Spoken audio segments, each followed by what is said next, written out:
할렐루야. 오늘날도 온전히 주님의 말씀을 통해서 그리스도 안에서 서로 뜻이 같게 되어 한 마음 한 뜻 한 입으로 하나님께 찬양 올리는 여러분들 되시기를 소망합니다. 교회 공동체의 합평과 하나됨을 위해서는 두 가지 요소가 필요합니다. 공동체 지체들의 성령 충만한 삶과 그리스도를 본받는 일입니다. 예루살렘의 초대교회는 여러 지역에서 온 수천 명의 사람들이 모인 다문화 공동체였으나 모두가 성령 충만했기 때문에 한 마음과 한 뜻이 될 수 있었습니다. 본문에서는 바울을 믿음이 강한 자들과 약한 자들 간의 불화를 해결하기 위해서 그리스도를 본받으라고 권면하고 있습니다. 로마서의 핵심 주제가 바로 믿음으로 하나 되는 것입니다. 로마 교회는 유대파 기독인들과 이방인 출신 기독인들 간의 분쟁의 문제가 심각했습니다. 주전 63년 로마는 폼페이 장군에 의해서 전쟁 포로로 로마에 끌려왔던 유대인들이 석방 후에도 계속 로마에 머물면서 로마 유대인 사회의 구성원이 되었습니다. 바울 당시 로마의 유대인 사회는 다양하고 복잡한 모습을 이루었는데 유대인뿐만 아니라 유대교로 개종해서 귀환한 이방인들도 상당수 있었습니다. 이런 유대인들이 로마에 살면서 유대인들이 그리스도의 선동으로 끊임없이 혼란을 야기했기 때문에 팍스 로마 정책, 즉 다시 얘기해서 평화로운 로마의 평화 정책을 펼치던 로마는 평화 정책을 흔드는 그들을 주후 49년 글라디오 칙령으로 로마에서 추방하게 됩니다. 주 54년 글라디우스 황제가 죽고 나서 여러분들이 너무나 잘 아는 네로 황제가 54년에 황제가 되면서 추방되었던 유대인들을 다시 로마로 귀환시킵니다. 그런데 문제는 로마 교회 안에 있던 유대인들이 모든 예배와 의전을 주도하던 유대인들이 추방당하면서 이방인들이 대신 유대인들의 자리를 메우게 되었고 그들이 다시 네로 황제에 의해서 다시 로마 교회로 귀환하면서 유대인 출신 기독교인들과 이방인들 간의 분쟁이 시작되게 되었습니다. 그래서 바울은 로마 교회 공동체를 향해서 예수 그리스도를 믿는 칭의를 통해서 성결케 된 하나님의 자녀들이 그리스도의 제자들로서 하나가 되고 하나님의 자녀답게 합당하게 살아가는 삶을 권면합니다. 오늘은 대강절 세 번째 주 수요일입니다. 이 땅에 우리를 위해 인간의 몸으로 가장 낮은 곳으로 오셔서 죄인인 우리에게 찾아와 주시고 친구가 되자고 죄인인 우리들에게 먼저 손 내밀어 주시고 우리의 죄를 기꺼이 사람들에게 조롱당하고 고난받으시고 십자가에 달리심으로 우리를 구원하여 하나님의 자녀가 되게 해주신 예수 그리스도의 몸된 교회가 하나님을 기쁘시게 하는 교회가 되어야 하는 것입니다. 첫 번째로 우리가 하나님을 기쁘시게 하는 교회가 되기 위해서는 예수 그리스도의 이 땅에 오심과 예수 그리스도의 그 무한하신 은혜를 우리가 가슴에 새기면서 아버지 하나님께 영광을 돌려야 하는 것입니다. 하나님께서는 그리스도 예수님을 본받아 서로 뜻이 같게 된 사람들에 의해서 영광을 받으시는 줄로 믿습니다. 마음과 입이 하나가 되어서 대름의 소망을 품는 공동체의 모습은 그 아름다움, 그 영광의 아름다움으로 인해서 기쁨과 평강이 충만한 공동체일 것입니다. 바울 사도가 이 편지를 써서 보낸 로마 교회는 어떤 모습이었을까요? 바울은 아직 로마 교회에 간 적이 없습니다. 지금 그는 복음의 전파를 위해서 세계 최대의 제국인 세대 최대 제국의 수도인 그곳을 방문하기를 원하고 있습니다.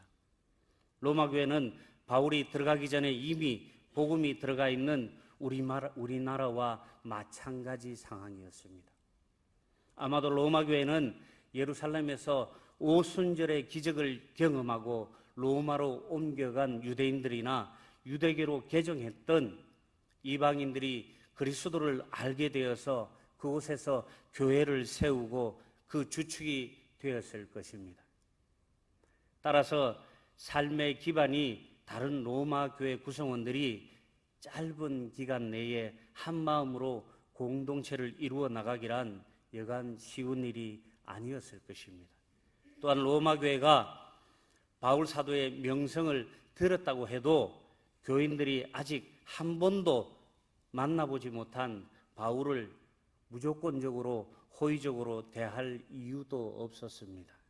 오히려 로마가 아닌 다른 지역에서도 바울에 대한 반대와 모함이 늘 따라다녔습니다.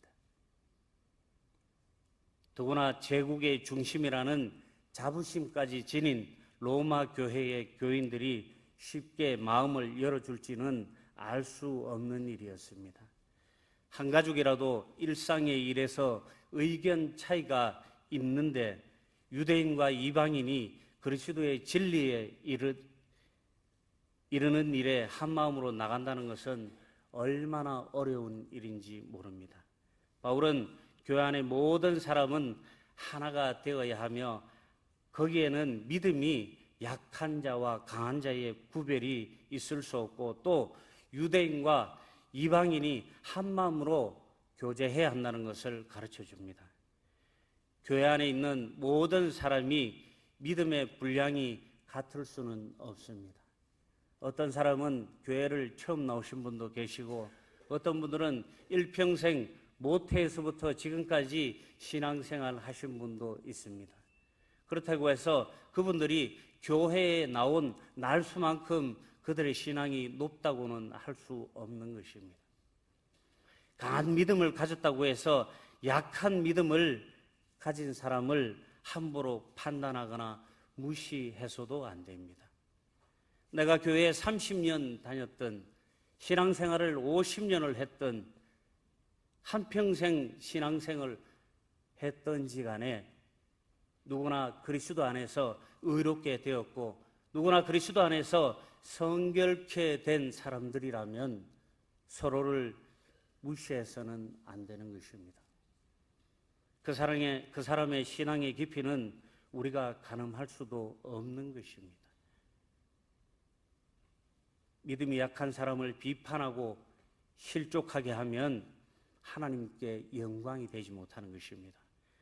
다른 사람의 신앙생활이 내 마음에 들지 않거나 답답해 보이더라도 오래 참고 이해하며 그럴 수 있지. 그럴 수 있을 거야. 이렇게 이해하며 감싸 주어야 하는 것입니다. 연약한 성도를 내가 도와줘야 할 사람으로 알고 그 어려움을 우리가 함께 할 때 공동체의 선을 이룰 수 있는 것입니다.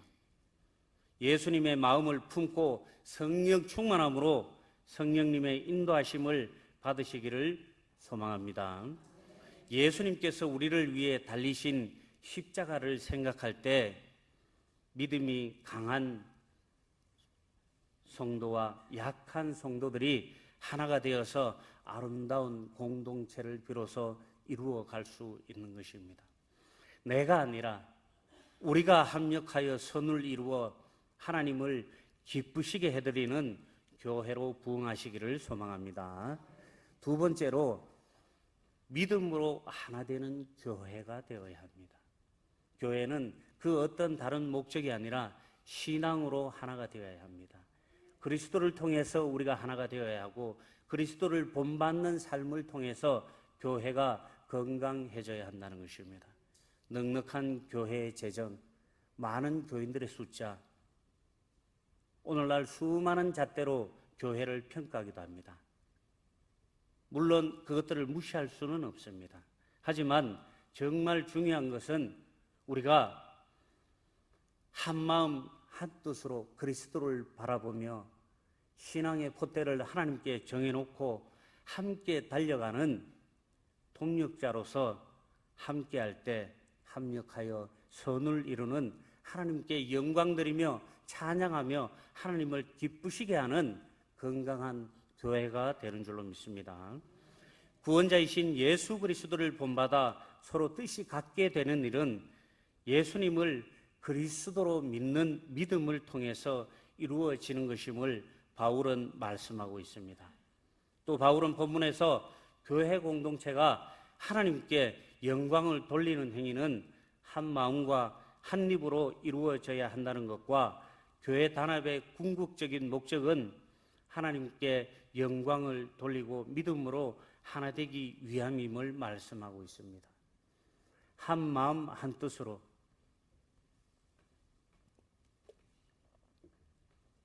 한 마음 한 뜻으로 한 입이라는 말은 하나님께 찬송한다는 것입니다.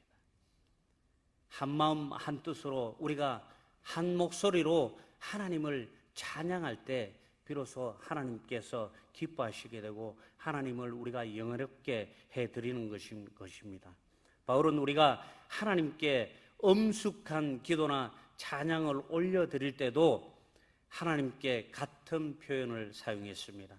예수 그리스도의 이름으로 하나님께 기도하며 예배 드릴 수 있게 됨에 대한 신앙적 고백으로 우리가 볼 수 있습니다.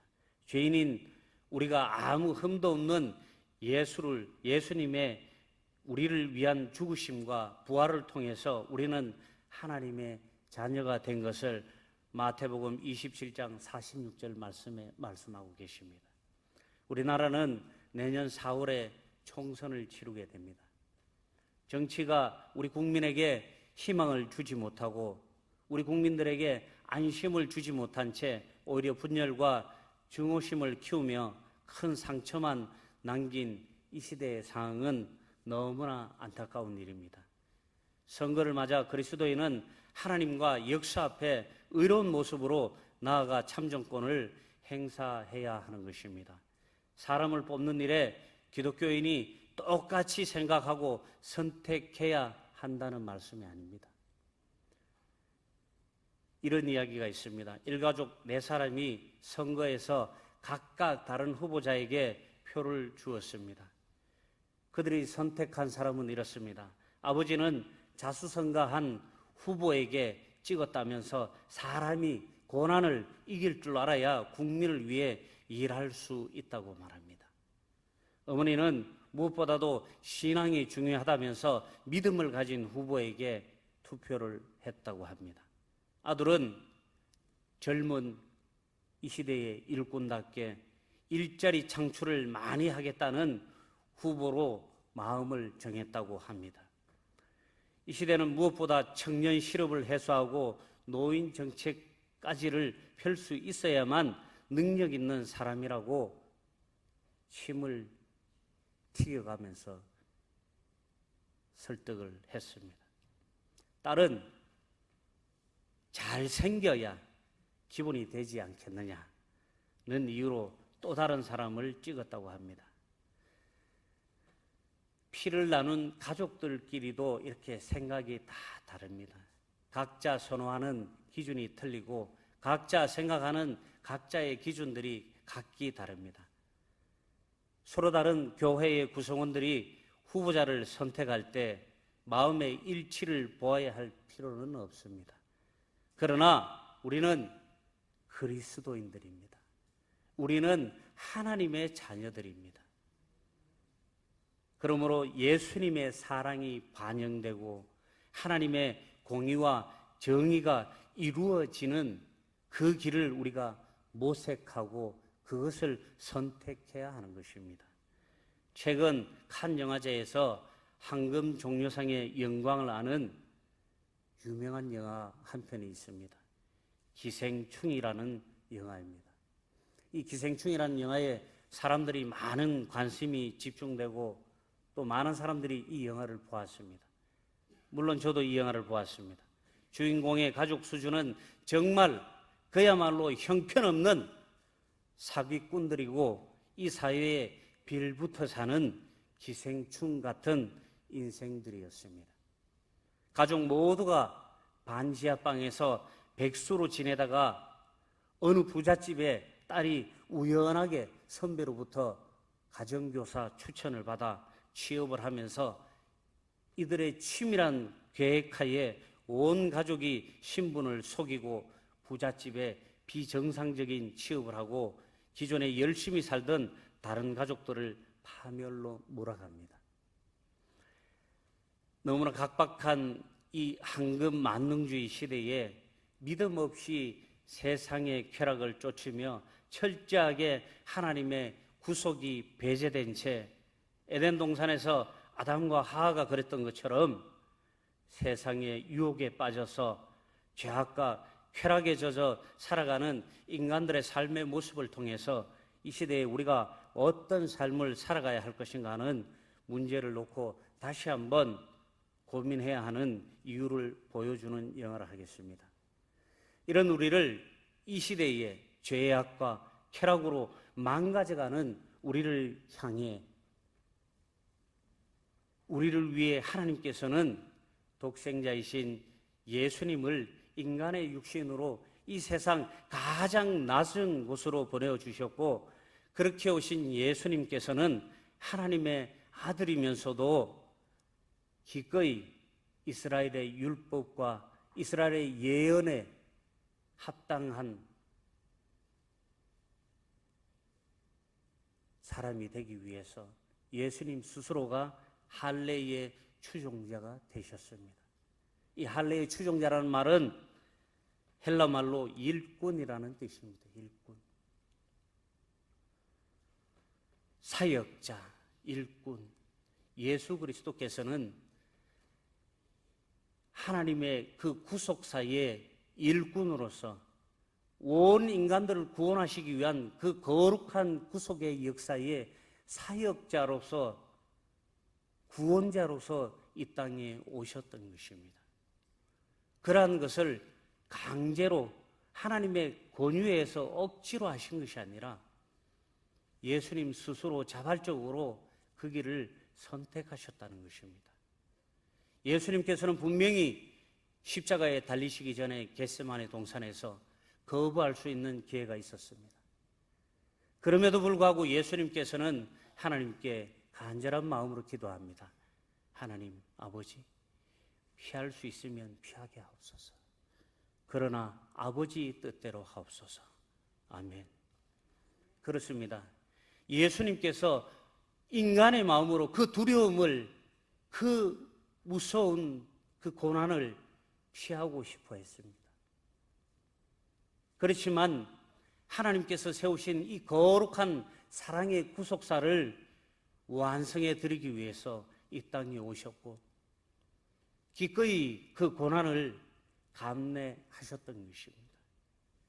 누구를 위해서? 바로 우리를 위해서 예수님께서 그렇게 하신 것입니다.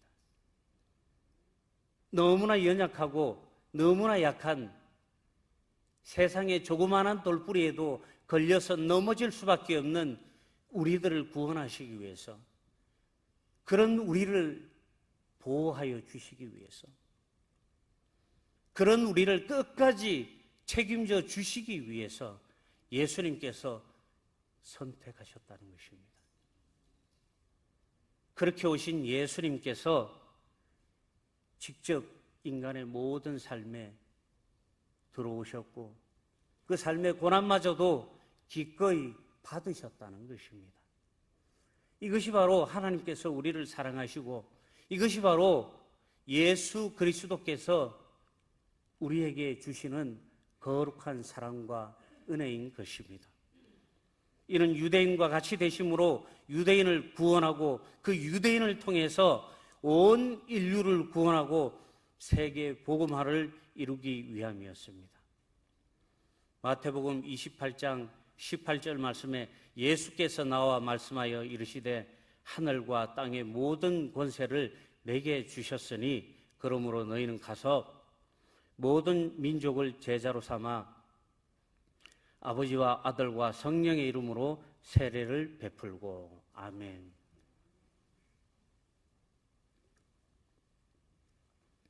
나를 버리고 복음을 들고 세상의 다른 사람들 속으로 우리가 들어갈 때 그 사람들의 생긴 것이나 그 사람들의 피부색이나 그 사람들의 출신이나 그 사람들의 직업을 떠나서 나와 다르다고 해서 틀린 것이 아니라 다름을 인정하고 그리스도 예수 안에서 믿음으로 성령 충만하여 서로 뜻을 합하여서 모든 민족을 제자로 삼아 거룩한 믿음의 공동체를 만드는 여러분들 되시기를 소망합니다.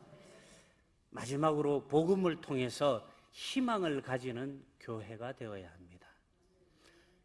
교회는 복음을 통해서 우리가 희망을 가져야 하는 것입니다. 우리가 복음을 통해서 희망을 가지는 것이 아니라 다른 프로그램이나 다른 그 어떤 것으로 여러분들의 삶을 바꾸고자 한다면은 결코 그 삶을 바꿀 수 없다는 것입니다.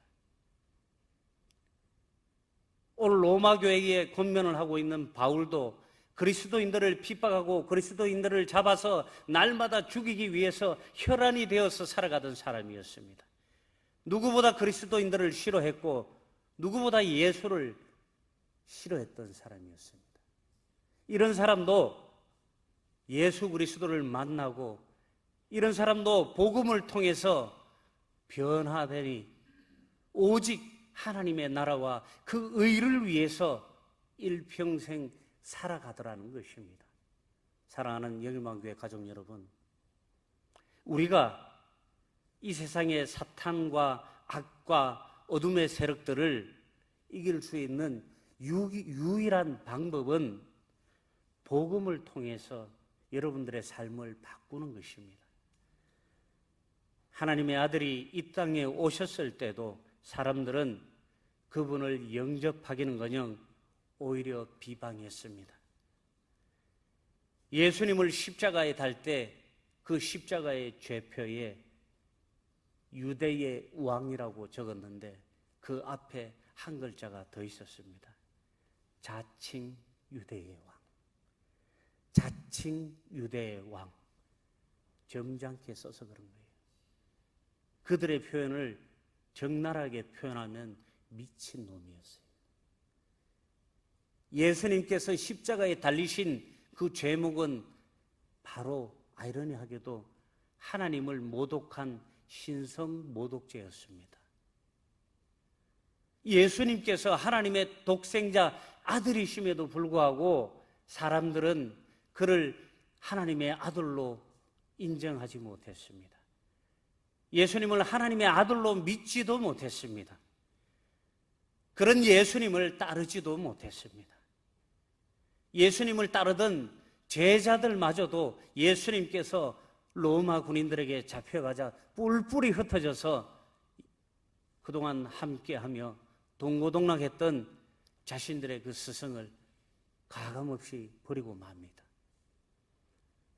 예수를 위해서 죽기까지 두려워하지 않겠노라고 호언장담을 하던 베드로는 예수님을 따라가며 3번이나 부인하게 됩니다.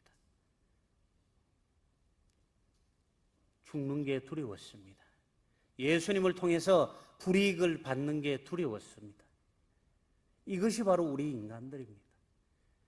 눈앞에 닥친 이익에 급급하고 눈앞에 닥친 두려움에 벌벌 떠는 연약한 우리 인간들입니다. 이러한 인간들을 하나님께서 예수 그리스도를 통해서 우리를 구원하여 주시고 예수 그리스도를 통해서 하나님의 자녀 삼아 주시고 예수 그리스도를 통해서 하나님을 아버지로 부를 수 있는 그 영광을 주셨다는 것입니다. 그러기 위해서 예수님께서 2000년 전에 이 땅에 오셨다는 것입니다. 그 예수님을 우리가 지금도 간절히 사모하는 마음으로 오늘도 기다리는 것입니다. 빛으로 우리를 어둠의 세력들로부터 구원하시기 위해 오신 예수 그리스도를 믿는 그리스도인은 아무리 현실이 절망적이라고 해도 예수님을 믿는 믿음 안에서 희망을 품어야 하는 것입니다. 복음이 로마 교회 교인들에게 먼저 일깨워준 내용은 바로 인내와 위로였습니다. 참고 견디는 거였습니다. 어떠한 세상의 핍박 속에서도, 세상의 위협 속에서도 참고 견디는 거였습니다. 구약 성경은 인내와 위로로 소망을 갖게 할 목적이 있다고 말씀하고 있습니다. 이 은혜는 구체적으로 열방의 구원에 이어서 본문 13절 말씀에 우리 다 같이 13절 말씀 한번 다 같이 합독하도록 하겠습니다. 13절 말씀입니다. 시작. 소망의 하나님이 모든 기쁨과 평강을 믿음 안에서 너희에게 충만하게 하사 성령의 능력으로 소망이 넘치게 하시기를 원하노라. 아멘. 로마가 그 위세를 세상에 떨칠 때 지혜자들은 절망의 늪으로 빠져드는 제국의 미래를 보며 걱정하며 절망했습니다. 그러나 놀랍게도 새로운 소망은 그리스도의 복음과 함께 우리에게 찾아왔습니다. 로마 교회는 구원의 소망 속에 참다운 기쁨을 주었습니다. 제국의 사람들이 누려온 기쁨은 육체적 쾌락에서 벗어나지 못한 형식적인 차원에 머무르고 있었습니다. 그러나 이 은혜를 받은 사람들은 하나님 나라의 기쁨을 누릴 수 있게 되었습니다. 하나님을 인격적으로 만나고 예수 그리스도를 인격적으로 만남을 통해서 형식적인 삶의 안식이 아니라, 형식적인 우리 삶의 평강과 변화가 아니라 그야말로 모든 것을 송두리째 내어놓고 바꾸어버리고 내던져버리는 변화였습니다. 사람과 상황만 보면 답답하고 낙심과 좌절에 빠질 수 있습니다. 그리스도인들은 하나님의 그 거룩한 약속을 믿고 붙잡고 살아야 하는 것입니다. 예수 그리스도 안에 있는 구원을 바라볼 때 절망적인 상황에서도 희망을 바라볼 수 있습니다. 나 자신만을 위해서 살면 불행하지만 하나님과 교회와 이웃을 위해서 살면은 행복한 것입니다. 사랑하는 영일만 가족 여러분, 어렵고 힘들수록 예수님 바라보고 사시기 바랍니다. 세상적인 욕심을 버리고 주님과 동행할 때 최악의 상황에서도 최고의 삶을 살아가는 줄 믿습니다. 이기주의는 최악의 처세술입니다. 누가 자기 생각만 하는 사람을 좋아하겠습니까? 남을 배려할 때 나만 성장하는 것이 아니라, 그 사람만 이득을 보는 것이 아니라 함께 성장하는 것입니다. 자기 중심적 사고를 버리고 다른 사람의 입장에서 생각할 때 광범위한 지지와 협력을 이끌어낼 수 있는 것입니다. 자기를 부정하고 멍에를 메고 주님을 쫓을 때 참된 그리스도의 제자도를 실천할 수 있는 것입니다. 오늘 본 말씀 15장은 믿음으로 하나된 그리스도인들의 그 삶의 부분에 대해서 바울이 권면하는 말씀입니다. 그리스도인들이 어떻게 살아야 하는가? 오늘 말씀 서두에 말씀드렸습니다. 성령 충만해야 하고 그리스도를 본받아야 한다. 그리스도인들은 성령 충만함으로 그리스도를 본받아 살면 이 세상에서 손가락질 받을 일이 없어요. 오늘날 밖에 나가면 수많은 사람들이 기독교인들을 손가락질하며 기독교라고 야유를 퍼붓습니다. 그 이유가 무엇이겠습니까? 우리가 성령 충만하지 못했고, 우리가 우리를 위해서 기꺼이 자신의 모든 육신과 피 한 방울까지 내어주었던 그 예수 그리스도를 본받지 못했기 때문인 것입니다. 우리가 예수 그리스도를 본받는 삶을 살아갔더라면 세상 사람들이 더 이상 우리를 손가락질하며 야유하지는 못할 것입니다. 물론 많은 기독교인들이 그렇다는 것은 아닙니다. 일부 기독교인들이 형식적으로 교회 다니면서 형식적으로 종교 생활하면서 그들이 내가 교회의 집사야, 내가 어떤 교회의 장로야, 내가 어떤 교회의 권사야, 심지어는 내가 무슨 교회의 목사야 라고 허세를 부리기 때문에 그런 것입니다. 자식이 부모의 얼굴에 침을 뱉게 하면 그 자식을 호로 자식이라 그럽니다. 하나님께 구원받아 하나님의 자녀가 된 저희들 역시 마찬가지입니다. 우리를 통해서 하나님께서 욕먹으시면 안 됩니다. 우리를 통해서 하나님께서 조롱당하시면 안 되는 것입니다.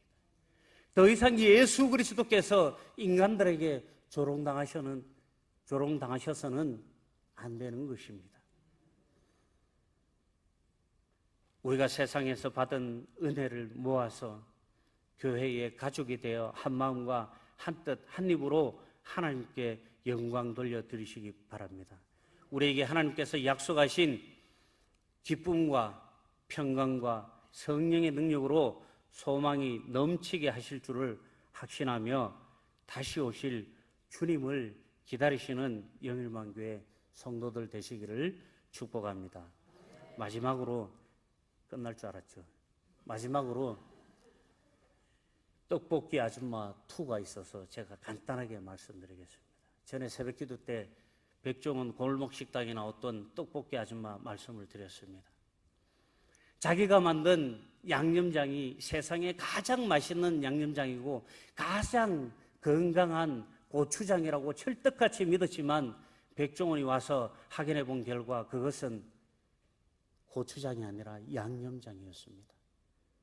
백종원 씨가 가르쳐진 기본적인 레시피로 떡볶이를 만들어서 평생의 소원이었던 떡볶이 완판을 그날 했습니다. 백종원 씨가 떠나고 텅 빈 그 떡볶이 판을 쳐다보면서 아주머니가 눈물을 뚝뚝 흘리면서 이렇게 말씀하십니다. 아무도 나에게 이것이 잘못되었다고 말해주는 사람이 없었어. 아무도 나에게 진짜 고추장을 가르쳐주는 사람이 없었어. 진작 나에게 이걸 가르쳐 주었다면 내가 이 고생하지 않았을 텐데 이러면서 그 떡볶이 하나를 집어 드시고 눈물을 뚝뚝 흘리시는 거였어요. 그리고 나서 그 다음 주에 그 떡볶이집이 또 방영이 되었습니다. 이분을 보시면서 저는 우리 신앙생활도 저렇게 해야 되겠구나. 복음을 전할 때 아직 모르는 사람에게 복음을 전해야 하고 진리의 복음을 참 복음을 전해야 하고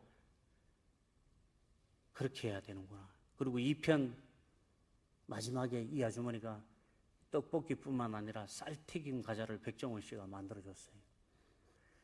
그 지역에서 유일하게 백종원의 솔루션을 받은 아주머니입니다. 다른 아주머니, 돈가스를 파시는 아주머니는 항상 자기 생각을 집어넣고 자기 마음대로 했기 때문에 결국 백종원 씨의 솔루션을 받지 못했습니다. 그것을 보면서 저는 이렇게 생각했습니다. 그 아주머니께서 떡볶이판을 이렇게 쳐다보시면서 마지막 엔딩 자막에 넘어갈 때 많은 사람들이 맛있는 떡볶이를 맛볼 수 있기를 바랍니다. 이렇게 자막에 깔렸어요. 그럴 때 저는 이런 생각이 들더라고요. 모든 사람들이 우리를 위해 이 땅에 오신 예수 그리스도를 만나고 복음을 맛볼 수 있기를 바랍니다. 그리고 마지막으로 이 아주머니가 백종원 씨가 시키는데 절대로 토를 달지 않고 무조건 순종했습니다. 백종원 씨가 너무 감동하고 이 아주머니의 순수함에 감동해서 대한민국에서 하나밖에 없는 쌀 전병을 만들어 주었습니다. 그렇습니다.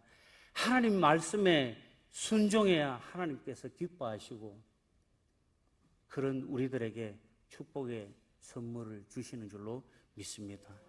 하나님 말씀에 순종하시고 하나님께서 우리에게 주신 그 거룩한 복음을 전하는 여러분들 되시기를 소망합니다. 기도하겠습니다. 사랑의 하나님 감사합니다. 오늘 이날도 온전히 우리가 함께하게 해주시고 예수님을 통해서 세상을 품으시고 우리를 품어주시고 우리를 축복하여 주심을 감사드립니다.